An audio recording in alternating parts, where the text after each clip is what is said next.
Não, e a gente combina direitinho para fazer desse jeito. Tá. Ó, vou precisar desligar, daqui a pouco eu te ligo, tá? Beijo. Oi! Vocês estão aí, coisitas ricas da minha vida. Vocês estão bem? Estão se cuidando da família? Pode ficar tranquilo que eu também estou fazendo o mesmo aqui, trancadinho em casa.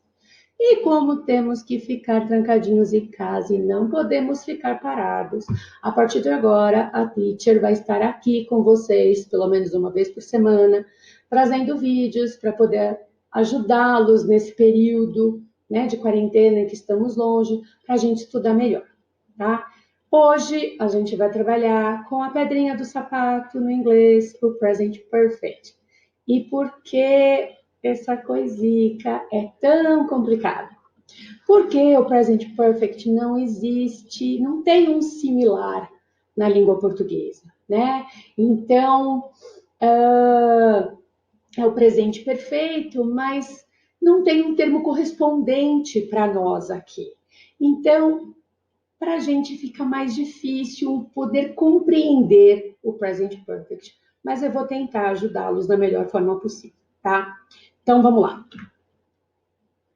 Quando usamos o present perfect, a gente usa o present perfect para falar algo que começou no passado e se estende até no presente, porque o simple past foi algo que aconteceu no passado e aconteceu, já foi.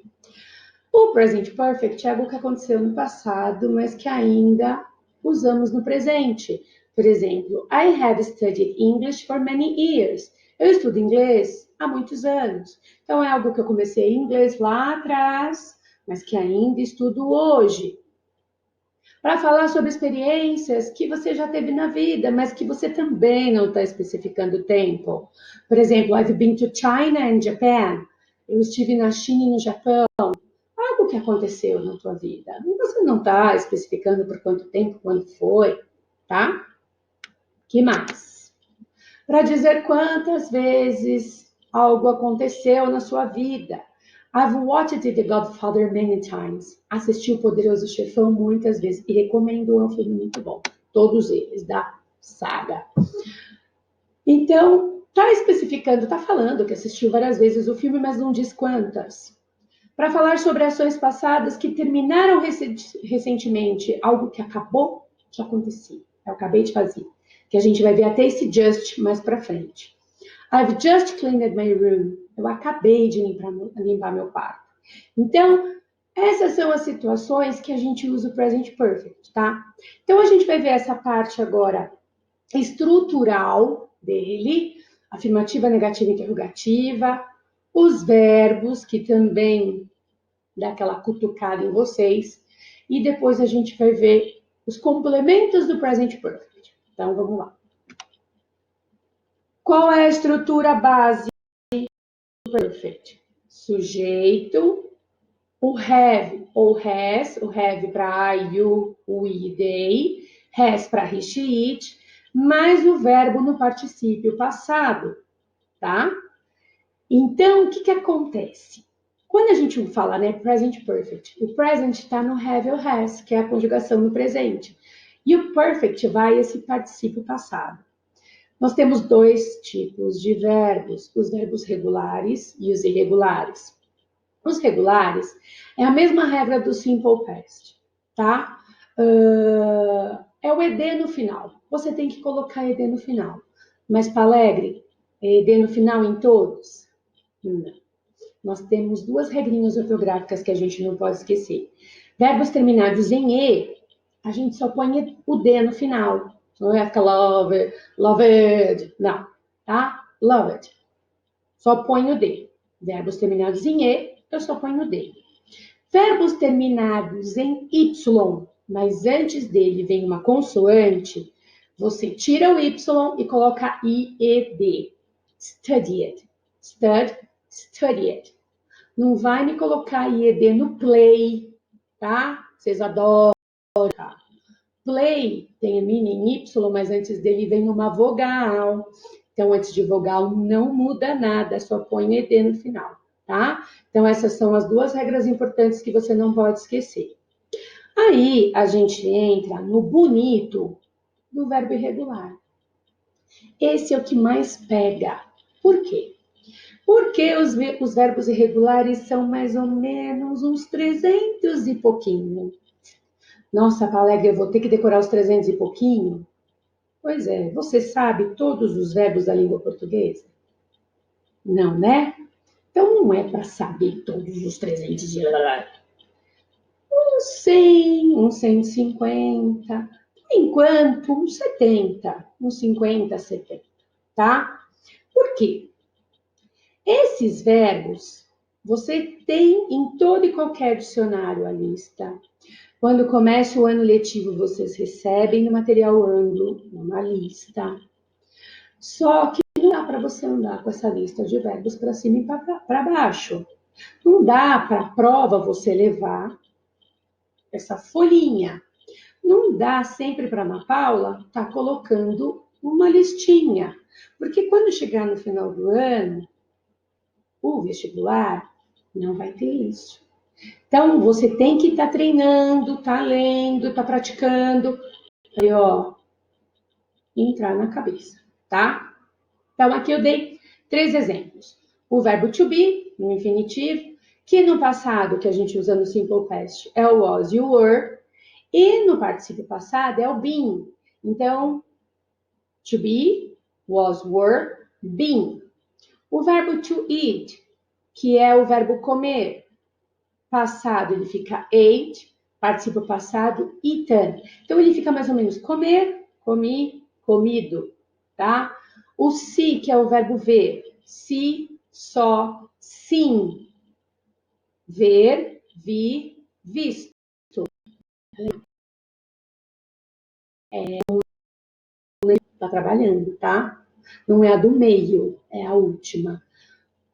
Past participle. Present perfect, a gente usa o past participle. Bom, aí tem alguns exemplos para vocês. I have never eaten Japanese food. Eu nunca comi comida japonesa. Mentira, já comi, adoro. Quando acabar essa loucura toda, quem quiser me convidar para comer, eu topo. Estou com vontade. I've made several mistakes in the test. Eu cometi muitos erros na prova. Escuto isso muito no final das minhas.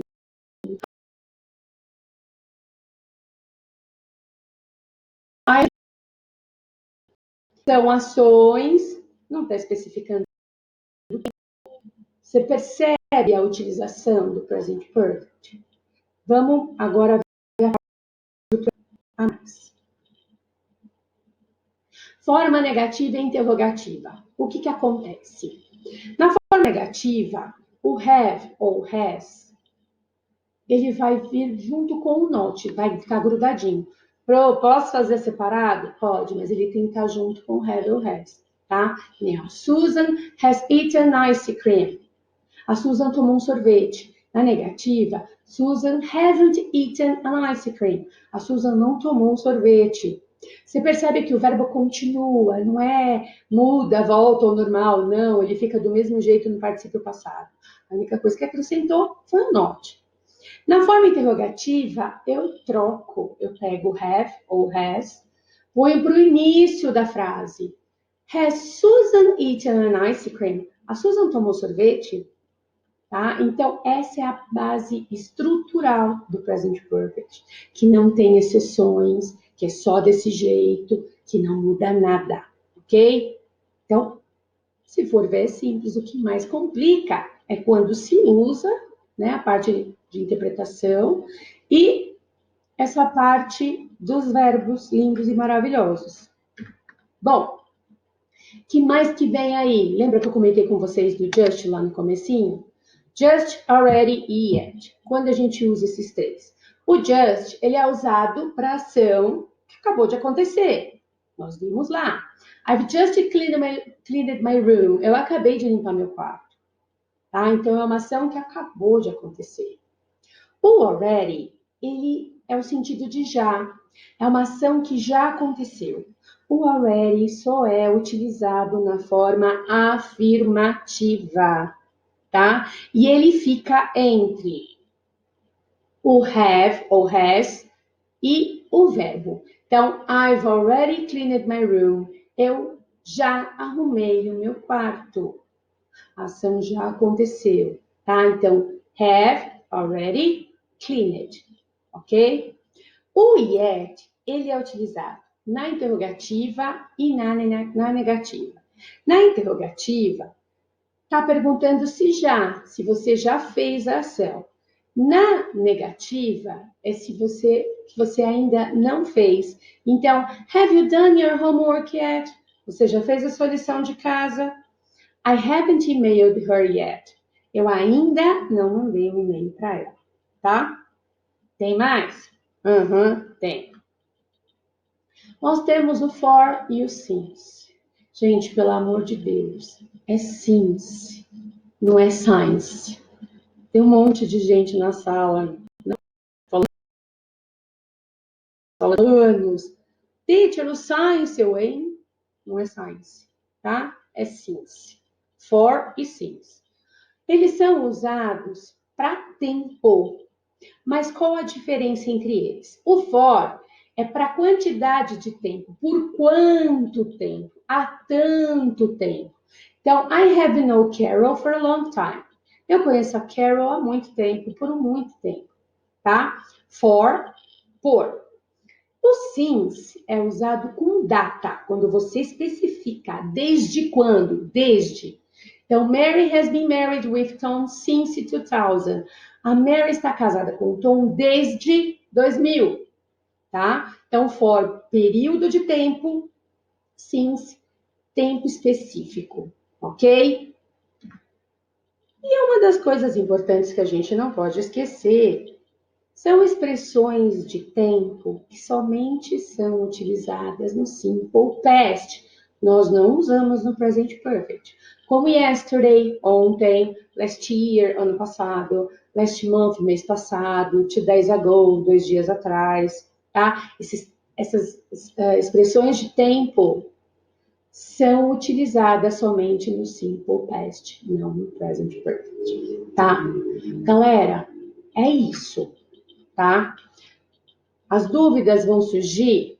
Vão, principalmente se vocês fizerem as atividades e tem que fazer. Não adianta só ler o que eu coloquei lá no plural, não adianta só assistir o vídeo e deixar por isso mesmo. Vá atrás, faça os exercícios. Achou que aquilo que você fez ainda foi pouco? Você está com tempo livre. Procura, vai fazer mais exercício, procura no Google, sabe? Não deixa o cérebro parar. Semana que vem eu volto de novo para fazer um outro vídeo para vocês, para ajudar um pouco mais naquilo que for necessário, enquanto a gente estiver longinho um do outro, tá bom? Então se cuidem direitinho, comam direitinho, não durmam tanto, façam lição, estudem. Amo vocês. Kisses, kisses and bye bye. Nossa, tô imitando a Xuxa, né? Horrível. Tá. Beijo,